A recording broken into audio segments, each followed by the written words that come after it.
নমস্কার বন্ধুরা, আমি সঞ্জিত সরকার আর তোমরা দেখছো সঞ্জিত স্টাডি সেন্টার। আজকের এই ভিডিওটি গুরুত্বপূর্ণ হতে চলেছে 2025 সালের উচ্চ মাধ্যমিক পরীক্ষার্থী বন্ধুদের জন্য। আর আজকের ভিডিওতে আমি তোমাদের সামনে এডুকেশন অর্থাৎ শিক্ষা বিজ্ঞান বিষয় নিয়ে আলোচনা করব। তো যে সমস্ত ছাত্রছাত্রীদের শিক্ষা বিজ্ঞান বিষয়টি রয়েছে তারা আজকের এই ভিডিওটি না কেটে শেষ অবধি দেখো, উপকার অবশ্যই পাবে। আজকের এই ভিডিওতে শুধুমাত্র আমি তোমাদের বড় প্রশ্ন নয়, ছোট প্রশ্ন নিয়েও আলোচনা করব। ছোট প্রশ্নের ক্ষেত্রে সমস্ত প্রশ্ন পড়ে দেওয়া সম্ভব হয়নি, তাই প্রশ্নগুলো আমি তোমাদের সামনে দেখিয়ে দিব।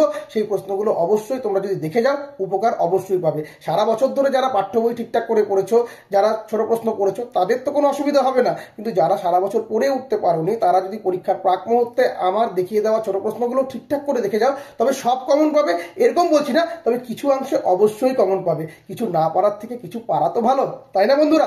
তো সরাসরি আমরা মূল ভিডিওতে যাব। তার আগে কয়েকটি গুরুত্বপূর্ণ কথা বলে নিই। যে সমস্ত প্রশ্নগুলো গুরুত্বপূর্ণ রয়েছে তার পাশে কিন্তু আমি টিপিল স্টার করে দিয়েছি, এবং দাগ নাম্বার অনুযায়ী কোন অধ্যায় থেকে কোন প্রশ্ন আসবে, কটি প্রশ্ন করতে হবে, কোন প্রশ্নটা কতটা গুরুত্বপূর্ণ, কোন পার্টটা কতটা গুরুত্বপূর্ণ, সেটা কিন্তু সম্পূর্ণ উল্লেখ করা আছে। তাই ভিডিওটি মনোযোগ সহকারে শেষ অবধি দেখো, উপকার অবশ্যই পাবে। পরীক্ষার প্রাক মুহূর্তে এই ভিডিওর পিছনে খরচ করা তোমার সময় বিফলে যাবে না বন্ধুরা। তাই শেষ অবধি ভিডিওটি সঙ্গে থাকো। ভিডিওটি ভালো লেগে থাকলে অবশ্যই লাইক করো, কমেন্ট করে তোমরা তোমাদের মতামত জানিও, বন্ধুদের মধ্যে শেয়ার করো। আর চ্যানেলে প্রথম হয়ে থাকলে অবশ্যই সাবস্ক্রাইব করে পাশে দেওয়া নোটিফিকেশন বেল আইকনটিকে ক্লিক করে রেখো পরবর্তী আপডেট পাওয়ার জন্য। তো চলো শুরু করা যাক আজকের এই গুরুত্বপূর্ণ ভিডিওটিকে। তো বন্ধুরা, তোমাদের 3 নাম্বার দাগে যে কোনো একটি প্রশ্নের উত্তর দাও। 4 × 4 নম্বর। এখানে তোমাদের নবম এবং দশম অধ্যায় থেকে একটি করে প্রশ্ন আসবে। তোমাদের পছন্দ মতো একটি প্রশ্নের উত্তর করতে হবে। নবম অধ্যায় থেকে তোমরা যে প্রশ্নটিকে সবচেয়ে গুরুত্ব সহকারে দেখবে সেটি হচ্ছে দৃষ্টিহীন বা অন্ধ শিশুদের শিক্ষার উদ্দেশ্য ও শিক্ষাদান পদ্ধতি সম্পর্কে আলোচনা করো। এই প্রশ্নটাই মোস্ট ইম্পর্টেন্ট প্রশ্ন। এই প্রশ্নটাই আসার সম্ভাবনা সবচেয়ে প্রবল। এবার শিক্ষাদান পদ্ধতির ভিতরে কিন্তু ব্রেইল পদ্ধতিও রয়েছে এবং অন্যান্য পদ্ধতিগুলোও রয়েছে। তার ভিতর থেকে ব্রেইল পদ্ধতিকে তোমাদেরকে এক্সট্রা করে দেখতে লাগবে। টিকা আকারে এই প্রশ্নটা আসলেও আসতে পারে, এটাও গুরুত্বপূর্ণ রয়েছে। এই প্রশ্নটি ভালোভাবে পড়া হয়ে গেলে আর একটি প্রশ্ন তোমরা অবশ্যই নবম অধ্যায় থেকে দেখতে পারো। সেটা হচ্ছে দৈহিক প্রতিবন্ধী শিশুদের শিক্ষাদানের পদ্ধতি, প্রয়োজনীয়তা, উদ্দেশ্য, সমস্যা ও সমাধান সম্পর্কে আলোচনা করো এবং ভারত সরকার কী কী পদক্ষেপ নিয়েছিল এদের প্রতি। তো যারা যারা নবম অধ্যায়কে টার্গেট করেছো তারা নবম অধ্যায় থেকে এই দুটো প্রশ্নকে ভালো করে কিন্তু একদম স্টেপ বাই স্টেপ রেডি করে রাখবে, যারা শুধু নবম অধ্যায় পড়ছো। আর দশম অধ্যায় থেকে যে প্রশ্নগুলো পড়বে সেটি হচ্ছে প্রথমেই গুরুত্বপূর্ণ প্রশ্ন, সর্বশিক্ষা মিশন বা সর্বশিক্ষা অভিযান কি। সর্বশিক্ষা মিশন বা অভিযানের যে কোনো 4টি মূল লক্ষ্য, উদ্দেশ্য এবং কর্মসূচি লেখো। এটাই মোস্ট ইম্পর্টেন্ট প্রশ্ন এবং এর সমস্যাগুলো তোমাদের অবশ্যই দেখতে লাগবে সর্বশিক্ষা অভিযানের। আর এরকম একটা প্রশ্ন বলতে পারে, সর্বশিক্ষা মিশন সফল করতে পশ্চিমবঙ্গ সরকারের গৃহীত 2টি উল্লেখযোগ্য পদক্ষেপ আলোচনা করো। সর্বশিক্ষা মিশনের পার্টের ভিতরে প্রথম পার্টটাই বেশি গুরুত্বপূর্ণ। আর একটি প্রশ্ন তোমরা অবশ্যই দেখতে পারো, সর্বজনীন প্রাথমিক শিক্ষার লক্ষ্যে বা পৌঁছানোর জন্য প্রয়োজনীয় 4টি বা কয়েকটি পদক্ষেপ সম্পর্কে সংক্ষেপে আলোচনা করো। তো নবম এবং দশম অধ্যায় থেকে এই 3-4টি প্রশ্ন তোমরা যদি ঠিকঠাক করে পড়ে যাও তাহলে তোমরা নিশ্চিন্ত মানে কিন্তু পরীক্ষার রুমে যেতে পারবে। কিন্তু যারা শুধুমাত্র একটি অধ্যায়কে টার্গেট করছো, শুধু নবম অধ্যায় পড়ে যাবো, যারা সারা বছর পড়াশোনা করোনি, শুধু নবম অধ্যায় পড়ে যাবো বা শুধু দশম অধ্যায় পড়ে যাবো, তারা একদম সম্পূর্ণ প্রশ্নগুলো কিন্তু অবশ্যই পড়বে। বোঝা গেল? অনুরূপভাবে 4 নাম্বার দাগেও তোমাদের কিন্তু বলা থাকবে যে কোনো একটি প্রশ্নের উত্তর দাও। 4 × 4। এখানে তোমাদের প্রশ্ন হবে একাদশ এবং দ্বাদশ অধ্যায় থেকে। প্রতিটি অধ্যায় থেকে একটি করে প্রশ্ন আসবে, তোমাদের পছন্দ মতো একটি প্রশ্নের উত্তর করতে হবে। একাদশ অধ্যায়টাকে তোমরা টার্গেট করো। এখান থেকে মোস্ট ইম্পর্টেন্ট এবার হচ্ছে মানুষ হয়ে ওঠার জন্য শিক্ষা। মোস্ট ইম্পর্টেন্ট মানুষ হয়ে ওঠার জন্য শিক্ষা, এই প্রশ্নটা আসার সম্ভাবনা কিন্তু বেশি। এবং এরই পাশাপাশি তোমাদের দেখতে লাগবে জ্ঞানার্জনের বা জানার জন্য শিক্ষা এবং একত্রে বসবাসের জন্য শিক্ষা। তুমি একটা পড়ে যাচ্ছ, বাকি দুটো পড়বে না তা কিন্তু হবে না, 3টেই পড়বে, কিন্তু মানুষের ওটা শিক্ষাটা কিন্তু বেশি গুরুত্বপূর্ণ রয়েছে। এর উদ্দেশ্যগুলি পূরণে বিদ্যালয়ের ভূমিকা সংক্ষেপে আলোচনা করো। আর যারা দ্বাদশ অধ্যায় থেকে পড়তে চাইছো তারা অবশ্যই কিন্তু একটু সিরিয়াসলি পড়বে শিক্ষা প্রযুক্তি এবং শিক্ষা প্রযুক্তি বিজ্ঞান কাকে বলে, এর বৈশিষ্ট্য, শিক্ষাক্ষেত্রে প্রযুক্তি বা কম্পিউটারের ব্যবহার বলতে পারে, বা প্রশ্নটা ঘুরিয়ে অবদান বলতে পারে, বা গুরুত্ব, একই উত্তর হবে। লেখো ইন্টারনেট ব্যবহারের সুবিধা অসুবিধাগুলি লেখো। এরকম একটি প্রশ্ন হতে পারে, কম্পিউটার কি শিক্ষকের বিকল্প হতে পারে, যুক্তিসহ আলোচনা করো। কম্পিউটারের বৈশিষ্ট্য, উদ্দেশ্য, উপযোগিতা তোমাদের অবশ্যই তোমরা জানো, এটা অবশ্যই পারবে। আর শিক্ষা প্রযুক্তিতে হার্ডওয়্যার ও সফটওয়্যারের মধ্যে পার্থক্য, হার্ডওয়্যার এবং সফটওয়্যার কিন্তু তোমরা দেখতে লাগবে।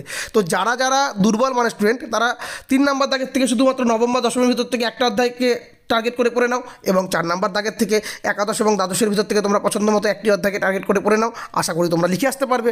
আর যারা ভালো মানের স্টুডেন্ট তারা সবগুলাই পড়ো, তারা তাদের পছন্দ মতো করে প্রশ্ন চয়েস করে উত্তর করবে। বোঝা যাচ্ছে? এইবার তোমাদের 5 নম্বর দাগ, যে কোনো দুটি প্রশ্নের উত্তর করতে হবে তোমাদের এখান থেকে। 8 দুগুণে 16 নম্বর। এখানে তোমাদের প্রথম অধ্যায়, দ্বিতীয় অধ্যায় এবং তৃতীয় অধ্যায় থাকবে। তৃতীয় অধ্যায়ের ক্ষেত্রে কিন্তু অনেক ছাত্রছাত্রীদেরই ভীতি রয়েছে, আবার অনেক ছাত্রছাত্রীদের কাছে তৃতীয় অধ্যায়টা অত্যন্ত সহজ। যারা যারা অঙ্ক খুব ভালো মতো করে প্র্যাকটিস করেছে বা অঙ্কটা খুব ভালো মতো করে বুঝতে পেরেছে তারা তো অঙ্ক অ্যাটেন্ড করবে, তাদের ক্ষেত্রে তো কোনো সমস্যা হবে না। কিন্তু যারা অঙ্কটাকে ভয় পেয়েছে বা অঙ্কটাকে ঠিকঠাকভাবে করে উঠতে পারেনি বা অঙ্কটাকে সাইডে রেখেছে, তাদের জন্য কিন্তু প্রথম এবং দ্বিতীয় অধ্যায় থেকে বলা প্রত্যেকটা প্রশ্নকে কিন্তু গুরুত্ব সহকারে পড়তে হবে, কারণ তারা আগে থেকেই তৃতীয় অধ্যায়কে মাইনাস করে যাচ্ছে। তারা প্রথম এবং দ্বিতীয় অধ্যায়ের বলা আজকের এই ভিডিওতে প্রশ্নগুলো ভালো করে রেডি করে যেতে হবে। অনেকেই বলছে ইউটিউব ভিডিওতে একটি প্রশ্ন পড়লে, দুটি প্রশ্ন পড়লে, তিনটি প্রশ্ন পড়ে গেলে হয়ে যাবে, কিন্তু রিস্ক নিও না বন্ধুরা। লাস্ট পরীক্ষায় রিস্ক নিও না, সময় হাতে আছে, একটুখানি প্রশ্নটা চোখ বুলিয়ে যাও, দেখে যাও, তোমাদের উপকার হবে। তো চলো, প্রথম অধ্যায় থেকে তোমরা যে প্রশ্নগুলো দেখবে অবশ্যই 5 নম্বর দাগের জন্য। ক্ষমতা কাকে বলে? মানসিক ক্ষমতা সম্পন্ন। থার্স্টনের বহু বা দলগত উপাদান তত্ত্ব চিত্র সহকারে ব্যাখ্যা করো। শিক্ষাক্ষেত্রে এর গুরুত্ব লেখো। মোস্ট ইম্পর্টেন্ট প্রশ্ন রয়েছে। পরবর্তী প্রশ্ন, আগ্রহের সংজ্ঞা দাও, আগ্রহের বৈশিষ্ট্য লেখো। শিক্ষাক্ষেত্রে আগ্রহের গুরুত্ব আলোচনা করো। এটাও গুরুত্বপূর্ণ প্রশ্ন, এই প্রশ্নটা মোস্ট ইম্পর্টেন্ট প্রশ্ন। তারপরে প্রেষণা কি? শিক্ষণে প্রেষণার ভূমিকা লেখো। শ্রেণীকক্ষে বা শিক্ষাক্ষেত্রে প্রেষণার ভূমিকা আলোচনা করো বা লেখো। পেশনা চক্রটা অবশ্যই তোমরা এসএকিউ টাইপের দেখে রেখো বা 2 নম্বর হিসাবে দেখে রেখো। পরবর্তী প্রশ্ন হচ্ছে সাধারণ মানসিক ক্ষমতা কি? স্পিয়ারম্যানের দ্বি উপাদান তত্ত্বটি আলোচনা করো। দেখো, এই যে পরপর 3টে প্রশ্ন বললাম না, আগ্রহ, পেশনা এবং এই সাধারণ মানসিক ক্ষমতা, স্পিয়ারম্যানের দ্বি উপাদান তত্ত্ব, এই 3টা প্রশ্ন কিন্তু মোস্ট ইম্পর্টেন্ট রয়েছে, বুঝতে পেরেছো? এরপরে পরিণমন ও শিখন কাকে বলে? শিখন ও পরিণমনের সম্পর্ক কী? শিক্ষাক্ষেত্রে শিখন ও পরিণমনের বৈশিষ্ট্য, স্তর, গুরুত্ব, ভূমিকা লেখো। এই পাঠটা তোমরা দেখে রাখবে। আর বুদ্ধির সংজ্ঞা লেখো। সাধারণ মানসিক ক্ষমতা ও বিশেষ মানসিক ক্ষমতার মধ্যে পার্থক্য লেখো। দেখো, যে প্রশ্নগুলো বেশি গুরুত্বপূর্ণ তার পাশে টেবিল স্টার দেওয়া আছে। প্রথম 4টি প্রশ্ন কিন্তু মোস্ট ইম্পর্টেন্ট রয়েছে, তার ভিতর থেকে মিডিলে যে 3টি রয়েছে না, তো আগ্রহ, প্রেষণা এবং স্পিয়ারম্যান, এটা কিন্তু খুব গুরুত্বপূর্ণ রয়েছে। ভালো করে কিন্তু রেডি করবে এই প্রশ্নগুলো। এবার বি নম্বর দাগ, অর্থাৎ বি নম্বর দাগের জন্য মানে তোমাদের আরেকটি প্রশ্ন লিখতে হবে। সেক্ষেত্রে তোমাদের দ্বিতীয় অধ্যায় থেকে তোমরা যে প্রশ্নগুলো পড়বে, থর্নডাইকের শিখনের মূল সূত্রগুলি কী কী? শিক্ষাক্ষেত্রে যে কোনো 2টি সূত্রের গুরুত্ব লেখো। মোস্ট ইম্পর্টেন্ট প্রশ্ন এই বছরের জন্য। তার পরবর্তী প্রশ্ন রয়েছে সক্রিয় অনুবর্তন কাকে বলে? এর বৈশিষ্ট্য এবং শিক্ষাক্ষেত্রে সক্রিয় অনুবর্তনের গুরুত্ব তোমাদের পড়তে হচ্ছে। এর পাশাপাশি প্রাচীন অনুবর্তন এবং সক্রিয় অনুবর্তনের মধ্যে পার্থক্যটা তোমাদের কিন্তু অবশ্যই দেখতে লাগবে। এই প্রশ্নটা কিন্তু মোস্ট ইম্পর্টেন্ট রয়েছে। আর ঠিক অপানুবর্তন কাকে বলে? এটা এসএকিউ বা 2 নম্বর আকারে কিন্তু অবশ্যই দেখে রেখো। এই প্রশ্নটা কিন্তু মোস্ট ইম্পর্টেন্ট রয়েছে, থর্নডাইক এবং এই সক্রিয় অনুবর্তনের পাঠটি। পরবর্তী প্রশ্ন রয়েছে শিখনের কৌশল হিসাবে স্কিনার বক্স কি? সংক্ষেপে স্কিনার বক্সের পরীক্ষাটি বর্ণনা করো। এটাও কিন্তু দেখে যাবে, গুরুত্বপূর্ণ রয়েছে। এবং লাস্ট প্রশ্ন, অন্তর্দৃষ্টিমূলক শিখন কাকে বলে? শিক্ষাক্ষেত্রে অন্তর্দৃষ্টিমূলক শিখন কৌশলের গুরুত্ব লেখো। প্রচেষ্টা ও ভুলের শিখন এবং অন্তর্দৃষ্টিমূলক শিখন কৌশলের পার্থক্য লেখো। আর গেস্টাল তত্ত্বটা তোমরা এসএকিউ বা 2 নম্বর হিসাবে দেখে যাবে। তো এখানে কিন্তু যে প্রশ্নগুলো দেওয়া হলো, অর্থাৎ প্রথম অধ্যায় এবং দ্বিতীয় অধ্যায় থেকে যে প্রশ্নগুলো দেওয়া হলো, যারা তৃতীয় অধ্যায় থেকে ঠিকঠাক করে প্র্যাকটিস করোনি বা অ্যাটেন্ড করছো না, তারা কিন্তু প্রথম এবং দ্বিতীয় অধ্যায় সবগুলো প্রশ্ন পড়ে যেও, না ছাড়া কিন্তু বিপদে পড়ে যাবে। 2, 3, 4টা প্রশ্ন পড়ে গেলে যদি ঝড়ে বক লেগে গেল তো ভালো, যদি না লেগে গেল তাহলে কিন্তু পরীক্ষার হলে কিন্তু হাত কামড়ে বসে থাকতে হবে, ভিডিওর মনে ভিডিও পড়েই থাকবে। তাই একটুখানি প্রশ্নগুলো দেখে গেলে তোমরা অবশ্যই উপকার পাবে। আর যারা যারা অঙ্ক খুব ভালো মতো করে পারো, যারা যারা প্র্যাকটিস করেছো, তারা তো নিশ্চয়ই জানো তৃতীয় অধ্যায় যে প্রশ্নগুলো অবশ্যই মধ্যমান কাকে বলে, কেন্দ্রীয় প্রবণতার পরিমাপ কাকে বলে, এগুলো জাস্ট ছোটো ছোটো আকারে তোমায় দেখে রাখতে হবে। মিন, মিডিয়াম ও মোডের সুবিধা অসুবিধাগুলো। আর এবছরের জন্য যে অঙ্কটি সবচেয়ে বেশি গুরুত্বপূর্ণ রয়েছে সেটা হচ্ছে মোড বা ভূশিষ্টক নির্ণয়। এই প্রশ্নটি বা এই অঙ্কটি কিন্তু এবছরের জন্য গুরুত্বপূর্ণ রয়েছে। আর যদি এটা না দেয় তাহলে মিডিয়াম বা মধ্যমান, মোড এবং মিডিয়াম এই ভিতর থেকেই আসবে, তবে মোড আসার সম্ভাবনা বেশি রয়েছে। আর মিনটা দেখতে পারো তোমরা, অবশ্যই প্র্যাকটিস করার ক্ষেত্রে কাজে লাগবে। তো এই অধ্যায়টা যারা প্র্যাকটিস করেছো সারা বছর ধরে, তাদের ক্ষেত্রে তো কোনো অসুবিধা নেই।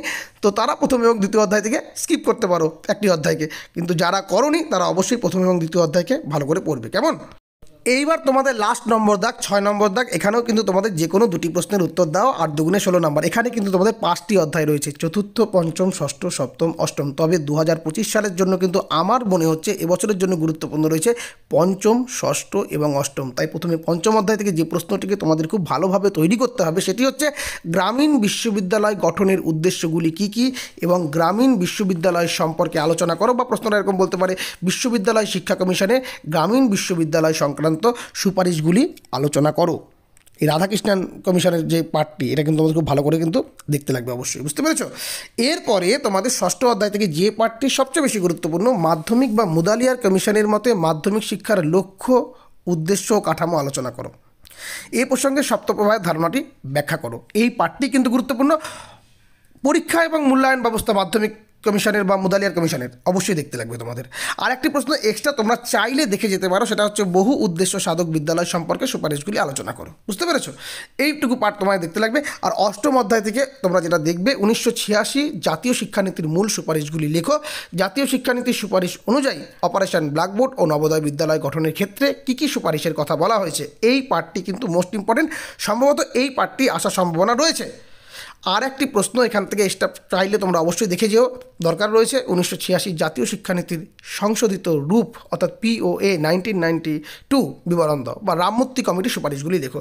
এই পার্টটুকু তোমাদের কিন্তু খুব ভালো মতো করে আত্মস্থ করতেই হবে। হাতে যেটুকু সময় আছে সেটুকু সময়কে কাজে লাগিয়ে, যারা সারা বছর ধরে পড়তে পারোনি, হাতে যেটুকু সময় আছে সেটুকু সময়কে কাজে লাগিয়ে অবশ্যই এই প্রশ্নগুলো রেডি করে নাও। এই প্রশ্নগুলো কিন্তু পরীক্ষায় আসার সম্ভাবনা প্রবল এবং এখান থেকেই তোমরা প্রশ্ন কিন্তু কমন পাবে। তাই এই প্রশ্নগুলো কিন্তু খুব ভালো মতোভাবে রেডি করে নাও। এবার ষষ্ঠ 6 নম্বর দাগের থেকে আর দুটো অধ্যায় থাকলো, চতুর্থ এবং ষষ্ঠ অধ্যায়, তো সপ্তম অধ্যায়। তো সেখান থেকে তোমরা 2-1টি প্রশ্ন চাইলে দেখে যেতে পারো। চতুর্থ অধ্যায় থেকে তোমরা দেখতে পারো সমসুযোগ কাকে বলে, শিক্ষায় সমসুযোগের ধারণাটি ব্যাখ্যা করো। আর সপ্তম অধ্যায় থেকে কোঠারি কমিশনের সুপারিশ অনুযায়ী মাধ্যমিক শিক্ষার লক্ষ্য, উদ্দেশ্য এবং কাঠামো ও পাঠ্যক্রমগুলি সম্পর্কে আলোচনা করো। আর একটি প্রশ্ন রয়েছে প্রাথমিক শিক্ষা সংক্রান্ত কোঠারি বা শিক্ষা কমিশনের সুপারিশগুলি আলোচনা করো। আর লাস্ট প্রশ্ন রয়েছে কোঠারি কমিশনের সুপারিশ অনুযায়ী প্রাথমিক শিক্ষার ও প্রাক প্রাথমিক শিক্ষার উদ্দেশ্য, সাংগঠনিক কাঠামো এবং পাঠ্যক্রম সম্পর্কে আলোচনা করো। তো এই দুটো অধ্যায় অতটা গুরুত্বপূর্ণ মনে হচ্ছে না বাকি 3টে অধ্যায়ের চেয়ে। তো তোমরা এই দুটো অধ্যায়কে পরে পড়বে, আগে ওই প্রথম 3টে অধ্যায়ের প্রশ্নগুলো কিন্তু ভালো করে রেডি করবে। তো এই ছিল তোমাদের সমগ্র সাজেশন বড় প্রশ্নের। এই প্রশ্নগুলো তোমরা ভালোভাবে রেডি করে নাও। আশা করছি তোমরা পরীক্ষা কিন্তু খুব খুব খুব ভালোভাবে দিয়ে আসবে। তো বন্ধুরা, এবার আমি তোমাদের সামনে ছোট প্রশ্নগুলো দেখিয়ে দিচ্ছি। এই ছোট প্রশ্নগুলো তোমরা যদি পারো অবশ্যই দেখে যেও। এখান থেকে অবশ্যই তোমরা কিন্তু কিছু প্রশ্ন অবশ্যই কমন পেয়ে যাবে। সব প্রশ্ন কমন পাবে এরকম নিশ্চয়তা প্রদান করছি না, কিন্তু দেখে গেলে অবশ্যই উপকার পাবে। তো এই প্রশ্নগুলো আমি আমার ছাত্রছাত্রীদের মক টেস্টে পরীক্ষা নিয়েছিলাম, তো তোমরা অবশ্যই দেখে যেও। এখান থেকে কিন্তু কমন পাবে, এইটুকু কিন্তু আমি বলতেই পারি, কমন কিন্তু পাবেই। তো তোমরা অবশ্যই এই প্রশ্নগুলো একটু দেখে নাও। সব কটার উত্তর করে দেওয়া সম্ভব হয়নি, তোমরা স্ক্রিনশট নিয়ে নিতে পারো বা খাতার মধ্যে লিখে নিতে পারো। খাতার মধ্যে লেখার সময় নেই, তবে স্ক্রিনশট নিয়ে অবশ্যই দেখে নিও।